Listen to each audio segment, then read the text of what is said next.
AICC कोषाध्यक्ष श्री अजय माकन जी, AICC महासचिव श्री मुकुल वासनिक जी और AICC महासचिव जो केरलम की जिम्मेदारी है दीपा दास मुंशी जी हैं।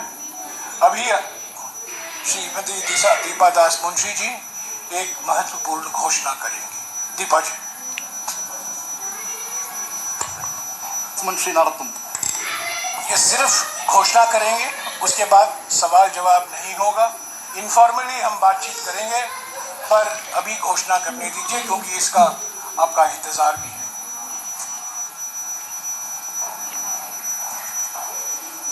नमस्कार।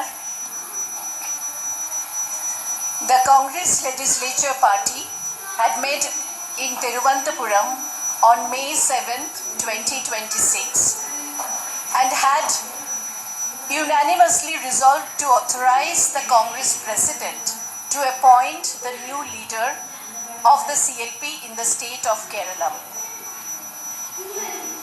Accordingly, the Congress President has held extensive discussions with the chairperson of the Congress Parliamentary Party, leader of the opposition in the Lok Sabha, the AICC observers who had met with the newly elected MLAs on May 7th, 2026, and many other leaders from the state including MPs, former PCC presidents, have also these discussions. It has been decided that Shri V.D. Satishan be appointed as the leader of the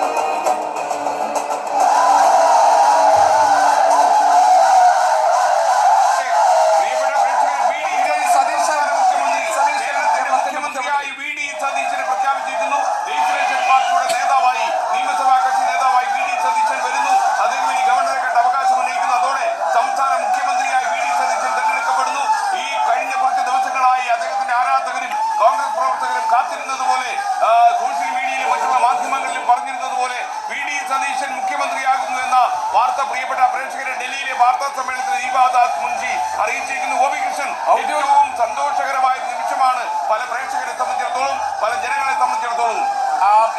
ജനവിധി മാത്രമല്ല, ജനാഭിലാഷം കൂടി മാനിച്ചായിരിക്കണം കേരളത്തിന്റെ അടുത്ത മുഖ്യമന്ത്രിയെ കോൺഗ്രസ് നിശ്ചയിക്കേണ്ടത് എന്നതാണ് കേരളത്തിൽ നിന്ന് പോയ പൊതുവികാരം. ആ പൊതുവികാരം അംഗീകരിക്കപ്പെട്ടിരിക്കുന്നു. അങ്ങനെ കേരളത്തിന്റെ 13ാമത് മുഖ്യമന്ത്രിയായി V.D. സതീശൻ ആണ് എന്ന പേര് ഔദ്യോഗികമായി പുറത്തു വന്നിരിക്കുന്നു.